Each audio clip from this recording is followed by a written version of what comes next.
Wanna play?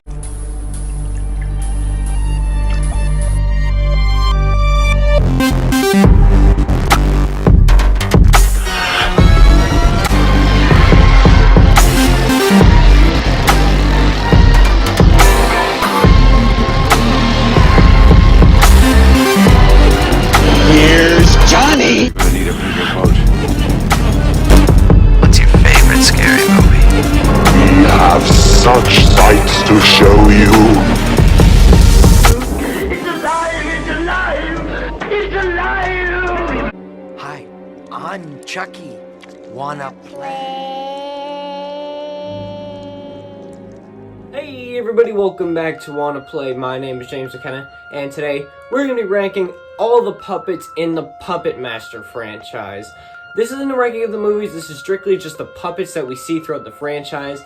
There are a couple of quick caveats that I have to get through before we get right into this list though, and that is there's going to be no puppets from Puppet Master The Littlest Reich, because one, I haven't seen that movie, and two, I haven't really ever seen anybody include puppets from The Littlest Reich as puppets as part of the franchise, and I'm also not going to be including the demonic toys, because obviously they're demonic toys, they're not puppets. And finally, I'm not going to be including the retro puppets that we see in Retro Puppet Master, because that movie kind of makes no sense, and they're not really puppets, they're more of just like wooden structures. So just basically the main puppets in the original series and the Axis trilogy, those are the puppets that we're going to be ranking today. So without any further ado, let's get straight into it. So coming in last place is going to be Kamikaze.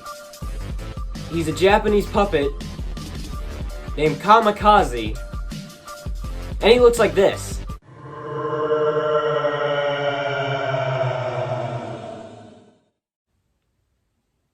Last place.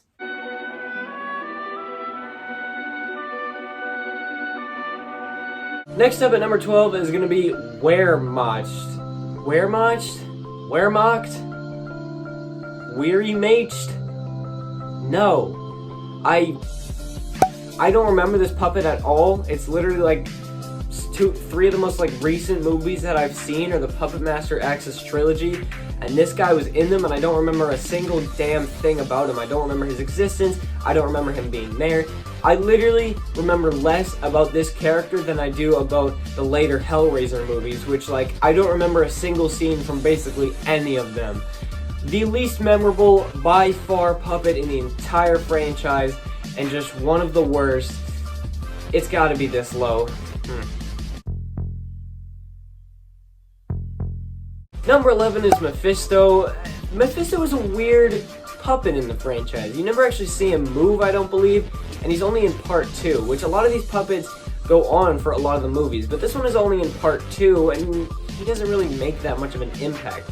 Sure, he has a cool design. It's like Blade with like an old school like Dracula cape on, pretty much. Like, he looks cool, he's got one of the cooler designs, but he doesn't really do much. Like, we don't even know if he moves. Like, Toulon says he moves, but like we never actually see it, and he says like he moves on like strings or something. It's like, I don't know, it's really weird. It's another super forgettable puppet, at least for me, and it has to come in this low.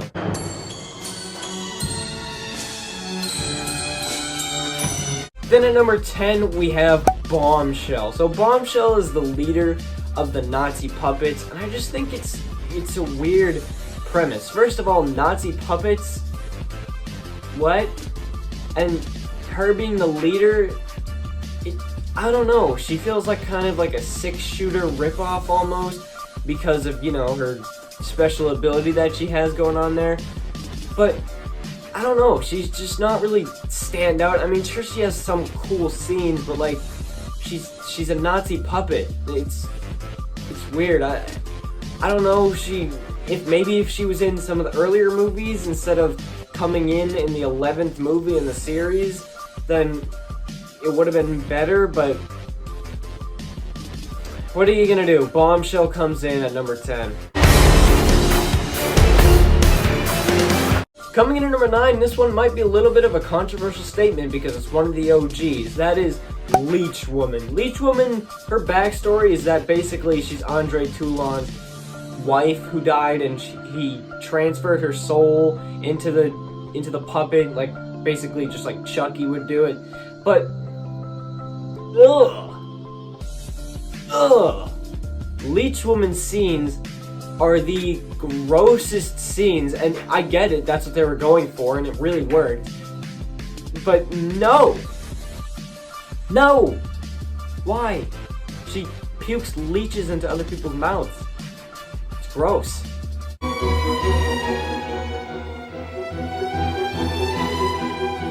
Coming in at number 8, the best Nazi puppet, that is Blitzkrieg, I think. Is that how you pronounce it?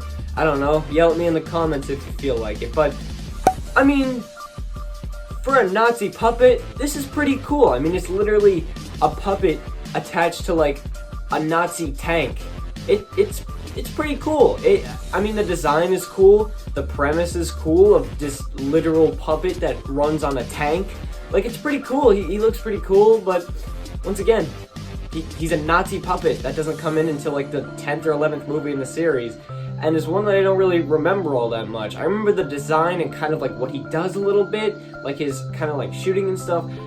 He is cool in that regard, and he obviously, as I said, looks pretty awesome, but he just didn't really make an impact on the franchise at all.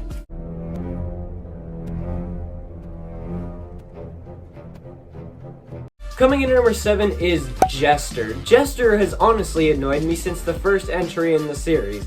Sure, he's an OG, he's literally from the first movie, but he doesn't do anything. You literally never see him do anything. Like, Blade, he's slashing people up to bits. Tunneler, drilling through people's ankles and through people's groins and stuff. You got friggin' Six Shooter shooting people through windows. All these insane kills that these puppets do, but what does the Jester do? Literal clickbait thumbnails the whole time. That's literally it. I mean, it's a cool design, it's a Jester puppet, and it's not in last place, but I think of the OG puppets, he probably is the weakest, because he just doesn't do anything. I mean, he's in like all the movies, and he does nothing, so he's got to come in at number 7. Coming in at number 6 is Torch. Torch is a pretty cool puppet, although he's not really in that many movies, and once again, he just doesn't really make that big of an impact, but the scenes that he's in are some of the standout scenes in the movies that he's in. He's awesome. He's got a really cool design, and flamethrowers are probably the coolest freaking weapon you can imagine. Like, it's a flamethrower. McCready in The Thing had the flamethrower, and he's one of the coolest characters ever. It's a puppet with a flamethrower. Where else would I put it on this list? It'd probably be higher, honestly, if he was in some of the more original movies and classic movies and he had more scenes in the franchise, he would absolutely be higher, probably even number 1. He's such a cool design, such a cool premise. He's a puppet with a flamethrower, but he comes in somewhat low because, as I said, he just doesn't really have that much to do in the series. So for those reasons, he comes in at number 6. Decapitron. Is Decapitron the most memorable puppet? No. Is he in the most movies? No. Does he have the most standout scenes? No. Does he have the coolest ability? No. But is he the reason why we get more of Guy Rolfe in his portrayal of Andre Toulon as we go on to Puppet Master 4 and 5? Yes. And Andre Toulon, especially the version played by Guy Rolfe, he's the best character in the franchise. The only character that comes close to me is the new Puppet Master that they have in Part 4 and 5. I thought he was a really, really cool character. He's absolutely one of my favorites, but Andre Toulon, the reason why he's in Part 4 and 5 and the way that they have him do it is like his soul is in the Decapitron puppet and he comes out to talk to the new Puppet Master whenever he needs to or whenever he goes to congratulate him. And those are honestly some pretty cool scenes. Plus, he does have a cool ability. Does he have the coolest ability? No, but I think his electric shock head stuff that he has going on are pretty cool. Cool enough, at least, to put it up here at number 5.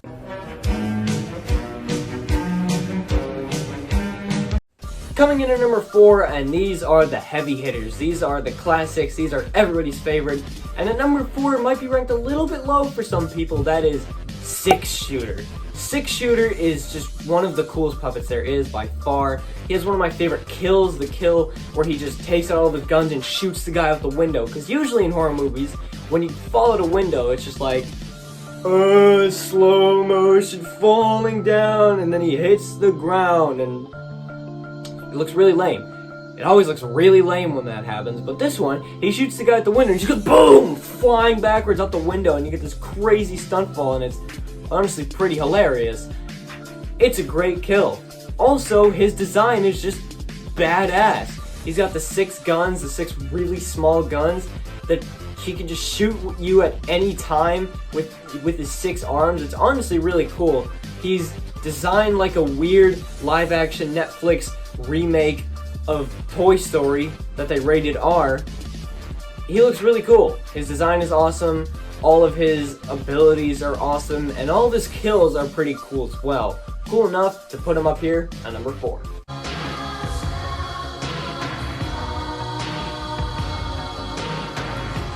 Coming in at number 3, probably the most iconic puppet in the franchise, that is Blade. Blade is super cool. I believe he's the first puppet that you actually get to see in the franchise, and also, he's the only puppet with his own standalone movie. Blade is just a really cool character. His design is iconic, his hook hand and then his knife hand are awesome, and I love his little like drill eyes that he has. His cowboy hat that he's got on is cool, his little trench coat that he has on is cool. He's just a really cool puppet, and once again, he's just got some of the best freaking kills, just by far. His kill and the Curse of Puppet Master, I believe it was, although I could be wrong, and I probably am wrong. The old guy who's like taking in Tank, his character, and kind of like babysitting him, but he has like this weird evil plan that I don't really remember because it's the Curse of Puppet Master. But his kill in the end was pretty cool, and he was getting slashed and swiped to absolute just bits, and his face was all bloody, and it's one of the goriest moments in the franchise. Curse of Puppet Master is a pretty gory movie. It's one of my favorites because of that. But this kill is just awesome, and it's Blade doing it the entire time. Blade is such an iconic character, and he comes in at number 3.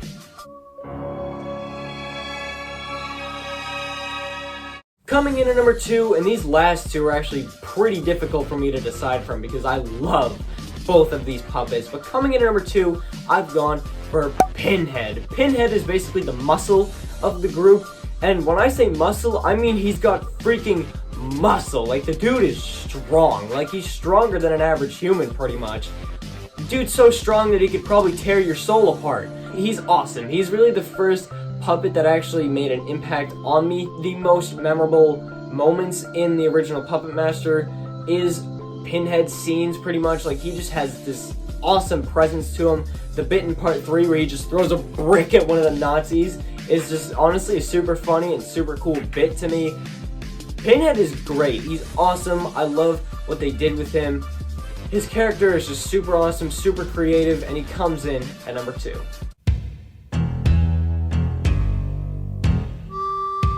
But coming in at number 1, it's gotta be Tunneler, or Drill Sergeant, as some movies call him. This franchise is so inconsistent that there are characters that have different names throughout the franchise. It's so weird, but the Tunneler is just freaking awesome. I love his power, his ability of like the freaking drill on the top of his head that he can just drill through anything.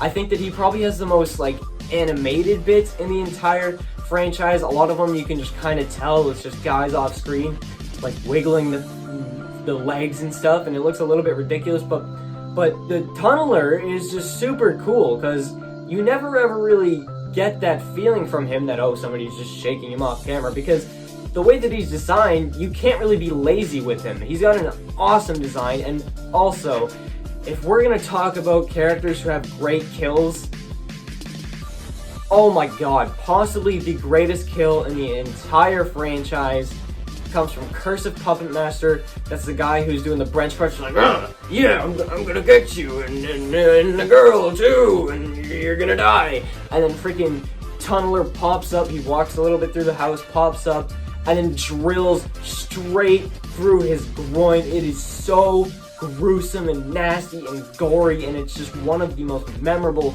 moments throughout the entire franchise. It is so cool. It's easily top 5 moments in the entire franchise for me. It's awesome, and the tunneler is just so cool. He's got an awesome design, awesome ability. All of his kills are standout. He's awesome. He's the best puppet in the franchise, in my opinion, and he comes in at number 1. Thanks for watching my ranking of the puppets in the Puppet Master franchise. Let me know your thoughts on this video in the comments down below. This should be a pretty interesting video for me to see the response on, since I've never actually done a video on Puppet Master before. I haven't seen the entire franchise. I have 2 left, but once I see those 2, I will rank this series. So yeah, let me know your thoughts in the comments down below, and also let me know your ranking on the puppets, and you can even rank the movies if you would like to. So thank you for watching this video. You can follow me on Instagram at JamesFromWannaPlay, and you can also subscribe to this YouTube channel. You don't have to though. So thank you for watching, goodbye, and good night. Bang!